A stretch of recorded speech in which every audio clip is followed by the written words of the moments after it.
on top of all of this is to distract the population. X Factor, EastEnders, soap operas, all of these things are designed to A, make sure that everybody gets their mind right about what they should be thinking in terms of migration, immigration, multiculturalism, feminism, homosexuality, gay marriage. That's always there in the subliminal subplot to make sure they know that. But it's also to distract them. It's bread and circuses, like it was in Roman times. Make sure that people never have enough free time to actually think about things that are going on in this country. But what Paul is saying about this real genuine threat that's coming from the left today is absolutely right. It's been going on for a long time. And I was going to open with a quote from a chap called Charles Reich, who was a Marxist communist in the 1970s. And he said, there is a revolution coming. It will not be like the revolutions of the past. It will originate with the individual and with culture, and it will change the political structure only as its final act.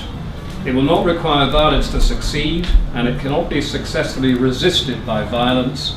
This is the revolution of the new generation. Now, Charles Reich said this in 1970, and we today are living pretty much at the end of their cultural revolution, their long march through the institutions. And it's all around us. We think we're going to the dogs and the country is not what it was. Well, it isn't. It is going to the dogs, and it's going not just to the dogs, it's going towards our literal end of Western civilization in Britain and also all across Europe, and it's now in America as well. And what was once immoral is now moral, and what was once moral is now immoral. This is the whole inversion of morality is what drove their revolution. And there's another guy, George Lukács, who was part of the Frankfurt School. I won't bore you with the Frankfurt School because I'm sure you all know about it. But Lukács said, quote, I saw the revolutionary destruction of society as the one and only solution.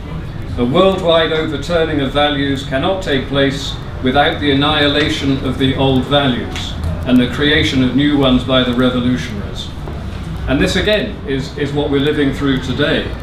And Herbert Marcuse, another one of these professors over in, I can't remember which university, was asked who were going to be the revolutionary people that would drive their revolution here rather than the Soviet workers. And he replied it will be the oppressed, the blacks, the homosexuals, the feminist militants, even Che Guevara. This was before Islam reared its head. Islam is absolute manna from heaven for these people because this really seriously drives their revolution. And the whole point of that, I'll just dwell briefly on the Frankfurt School, was the idea that it was going to destroy us through making us think or believe in certain ways. And this included the destructive criticism of Christianity, capitalism, authority, the family, patriarchy, morality, tradition, sexual restraint, loyalty, patriotism, heredity, ethnocentrism, and conservatism. And critical theory also goes out of its way to repeat the basic problems with what they perceive to be the problems with the West, which is racism, sexism, Islamophobia, colonialism, nationalism, homophobia, fascism, xenophobia, imperialism. And they have successfully done it. And their point was to destroy our culture and to destroy our civilization. And they've done it in all sorts of little ways. When Paul earlier talked about the trade unions, destroying industry was incredibly important to the communists because if our economic base disappears, then we either disappear with it or we embrace communism. And you look at a country like Germany today that manufactures cars. Now, we used to manufacture cars, but the communist left got involved in the trade unions, people like Derek Hatton, and they managed to destroy completely our manufacturing base in terms of auto engineering. We used to be a world leader at it, but not anymore. That's gone. Jack Jones was the president of the TGWU 1970s, he's actually on record as being collaborating with Moscow. He was actually doing it. He was being debriefed by people from Moscow. And these are the people that have essentially destroyed our manufacturing, engineering base in this country. Now, if you do that, and you then become a white-collar industry country, a country of paper shufflers, you can't just destroy the industry, you then have to destroy education, because if you destroy education, the paper shufflers aren't qualified enough to continue all of their little paper shuffling. So they got into the schools and they destroyed our educational system. This was incredibly important, and we are now one of the most dumbed down countries in the world when it comes to our educational system, and we used to be at the very top of it. So destroy industry, destroy education. Two very important things. Also destroy the family. Feminism was never about a war against men. Feminism was a war against the family, because the family is that one unit that stands between the state and freedom. The state doesn't want families out there. They want little dismembered, fractured members of society that they control. You know, when Lenin was once asked what the real driving force of communism was, and Lenin said one word. He said, it is about control. And when the state gets to control you, they don't want a family. That's just out of the window. Germaine Greer was obviously a feminist, but she was also a communist, and a lot of people don't understand that. She said, back in her Female Eunuch book, in the introduction, she said, women's liberation, if it abolishes the patriarchal family, will abolish a necessary structure of the authoritarian state, and once that withers away, Marxism and communism will have come true, so let's get on with it. Feminism and communism are of the same political ideology. They're there to destroy Western civilization via the family. If you can destroy those things, there are more things you still need to get into. Destroy religion. Not all religion, obviously. Protect some religions, but destroy Christianity. All great civilizations are built around religions, and ours was no exception. We would never have become what we are today without our Christian heritage. So it was incredibly important, and also the morality that comes with that. You know, Moses and the 10 Commandments, thou shalt not, thou shalt not. These were important. So getting rid of Christianity particularly is another thing that stands between, again, the state and control of the people.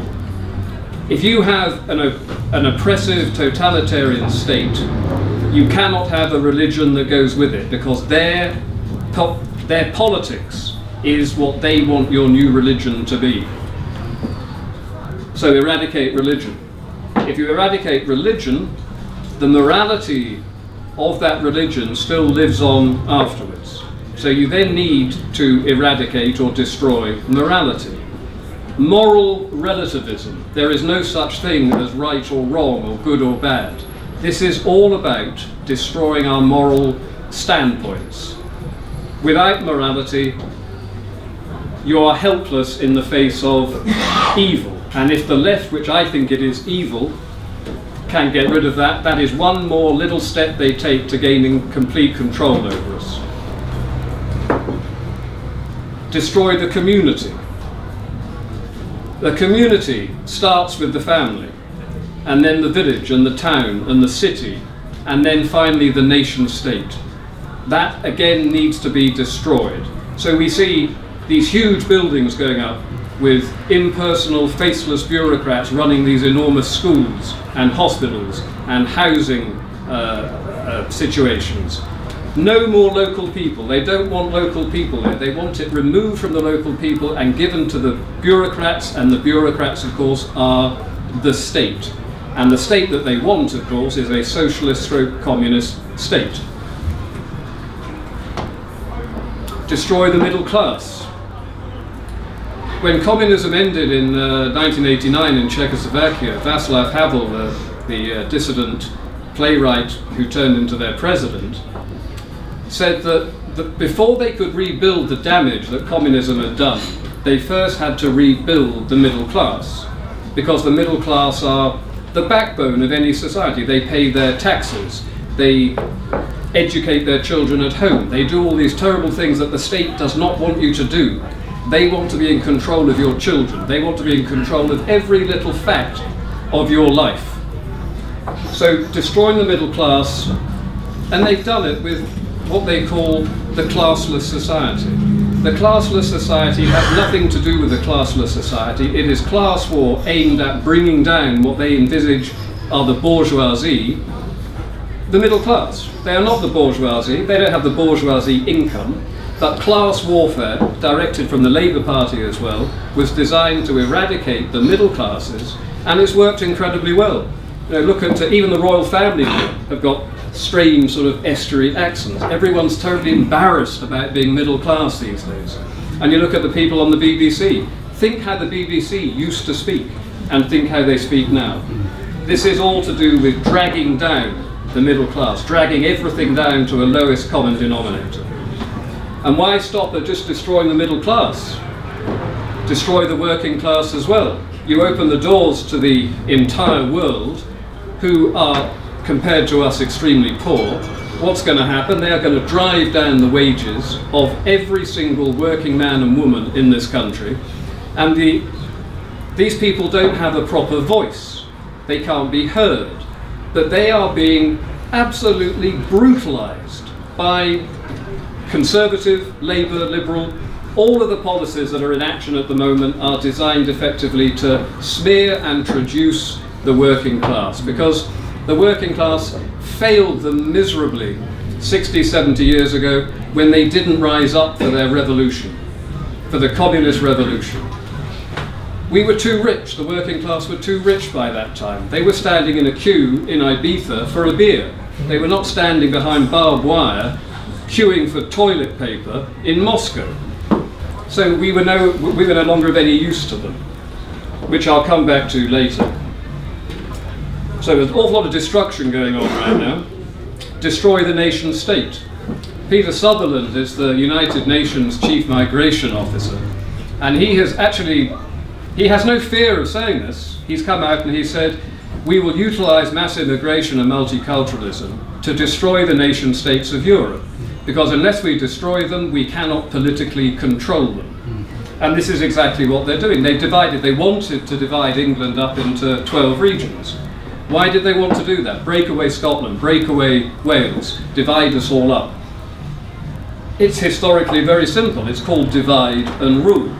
They are totalitarian, oligarch people who want to effectively take away the sovereignty and the nation statehood of every European country for one reason only, which is political control, and they are all of the left who are the people that are doing it.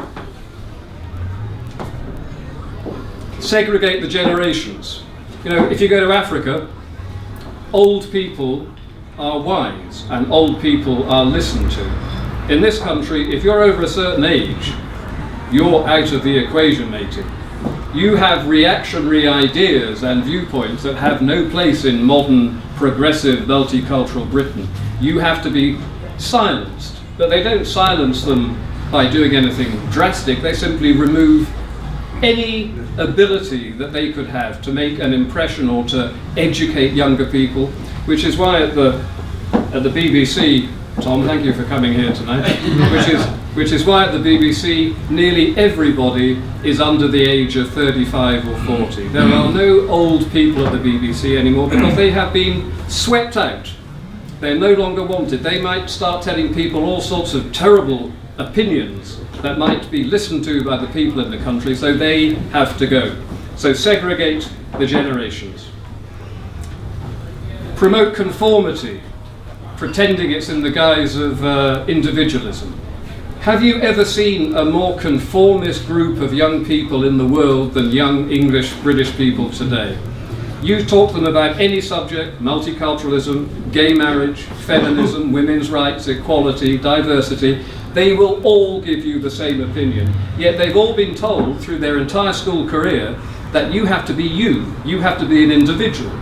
They are the most conformist group of individuals I've ever seen in my life, and it's very important, obviously, to do this to them because you need to have groupthink, herd mentality. And while you're at them, young people, make them vaguely anarchic. Remove discipline from schools. Get rid of all the old traditions and the taboos. Turn them into little me generations that have no concept of duty or patriotism or morality or honour or sacrifice. Everything comes down to me, pleasure now. Destroy competitiveness. We used to have, this is sort of going back to education again, but we used to have a fantastic educational system. And then they said it was elitist. It was elitist to try to drag people up to this level. We must actually just drag everybody down to the same level. We must promote egalitarianism, not elitism. But if you do that, you end up with the lowest common denominator, and you end up with a pretty dumbed down young population that we have today. And meanwhile, you've got countries like China who believe absolutely in elitism, which is why they're on the up and we're not.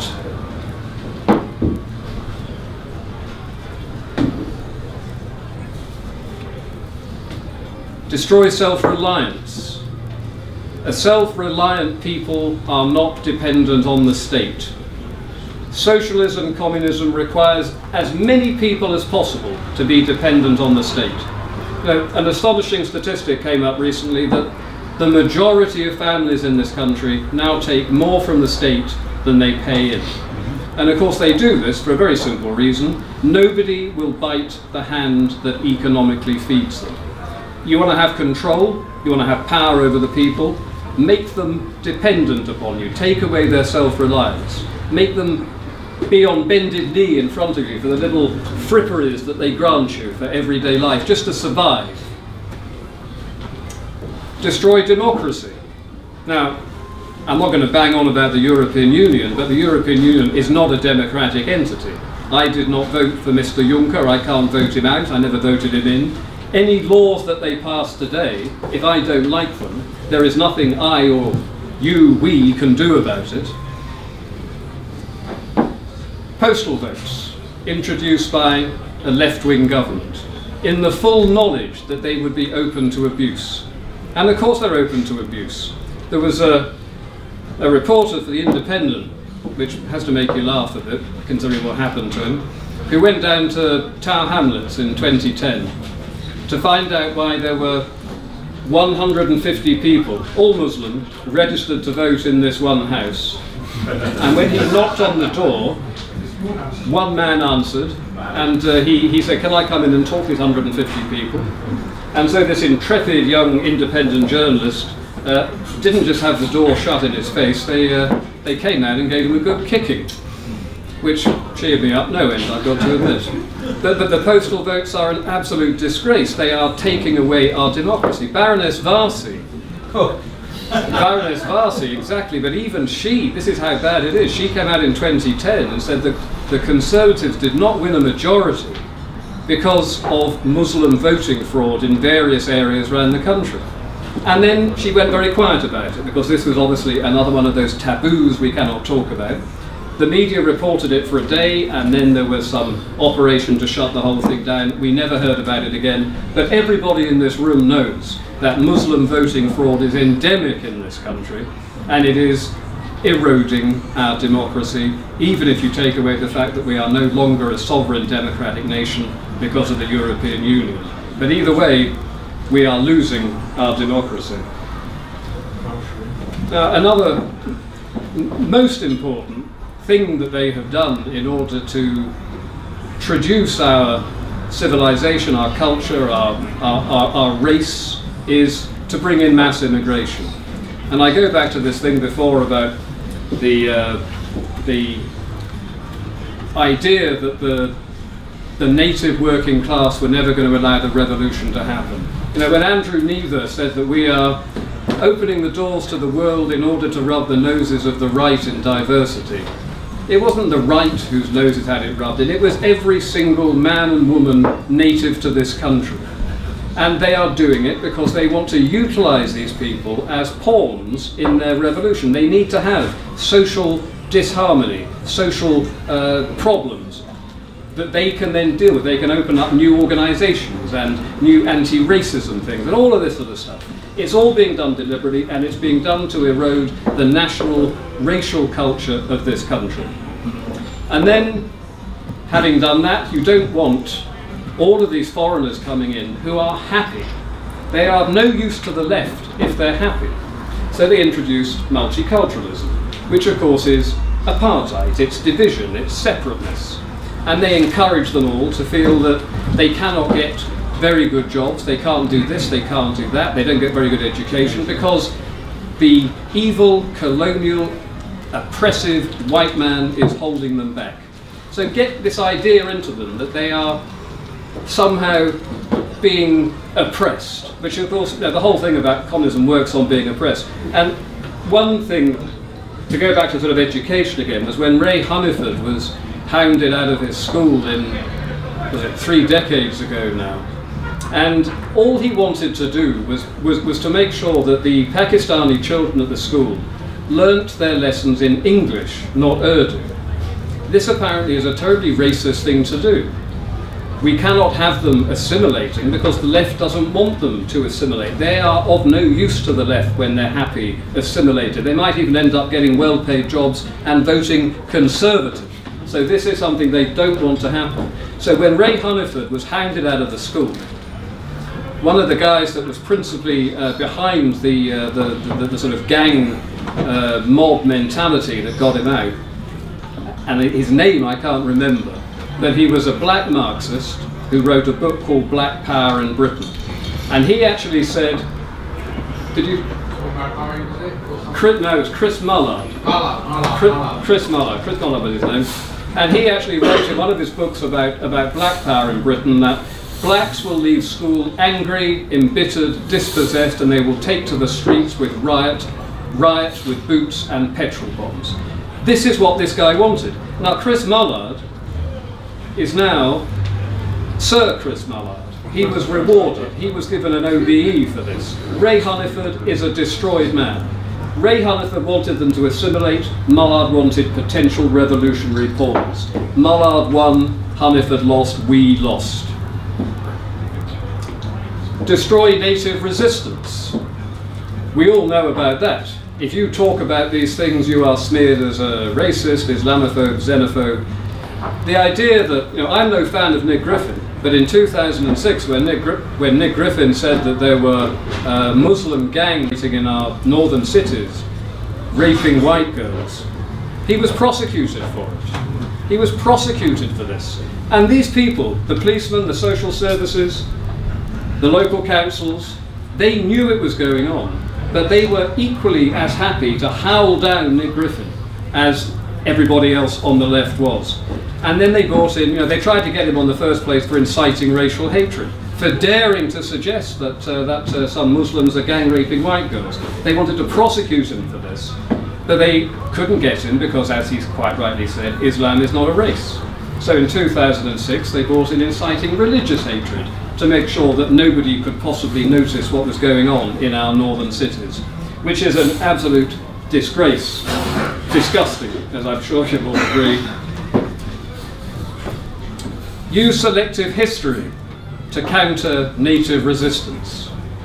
Now, anybody that's been or knows of children who've been through schools in this country over the last 20, 30 years knows that in the history lessons they make this huge commitment to teaching them about Nazism, because they know that when they leave school and they have been thoroughly immersed in that, they know that Nazism is evil. It's been done and drilled into them over and over again. So when they are then accused of being a Nazi, because for example they might say an awful lot of Muslim gang rapists in Rotherham, don't you know, they get accused of being a Nazi. So they no, if that's what I am, then I'm not going to talk about what's going on in Rotherham, because I don't want to be a Nazi, because I know that that is a very bad thing. And that is the only reason that schools fixated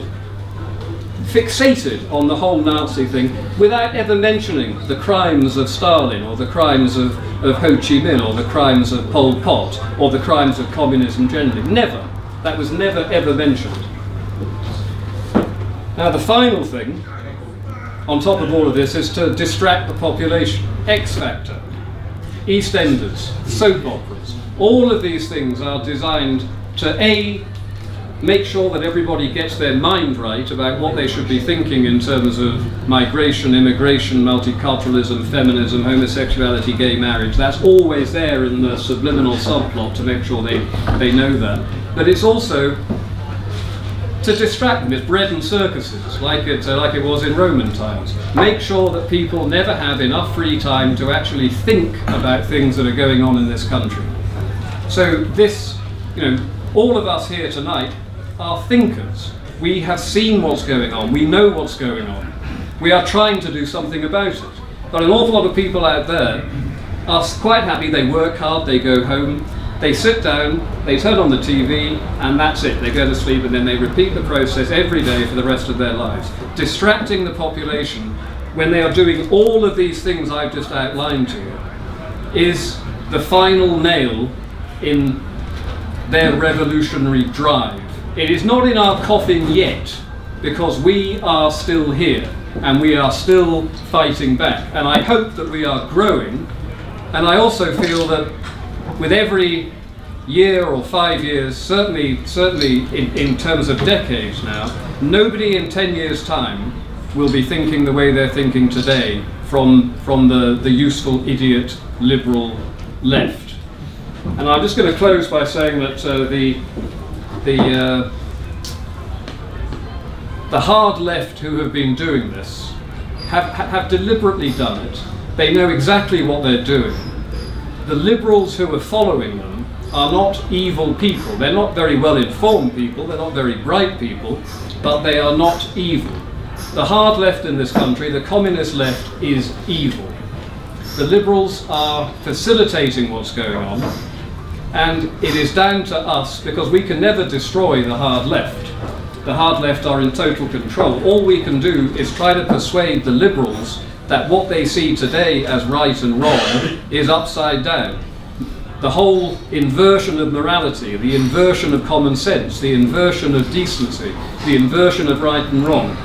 We need every day just to get little bits and pieces out there to make people change their opinion, because we are not far right, we are not extremist, we are not racist, we are not Islamophobic, we are none of these things. We are good, decent, humane people who see a serious problem driven by an evil clutch of people who, as Paul said quite rightly earlier on, in the last century killed 100 million people to get their political ideology cemented. And I believe that they would do it again, given half the chance. We have to defeat them, but we cannot defeat them unless we persuade the useful idiot liberals. I'm not suggesting that in 10 years' time or 20 years' time we will not be able to defeat them, because by then things may have moved on and it may be considerably more physical than it is today. But in that hopeful period between what is coming down the line and where we are today, our job today is to persuade with intelligence, decency, humanity, and expose the evils of the left and expose the evils of the liberal left, even if they don't understand that they're evil themselves. But if you put all of this stuff together I've been speaking about, we do not have a future. Our future is only going to be provided for our children and our grandchildren if everybody in this room and the people outside this room who believe the way that we do continues what they're doing, continues fighting, and continues. We've all got to continue, and that's pretty much my piece there. Thank you.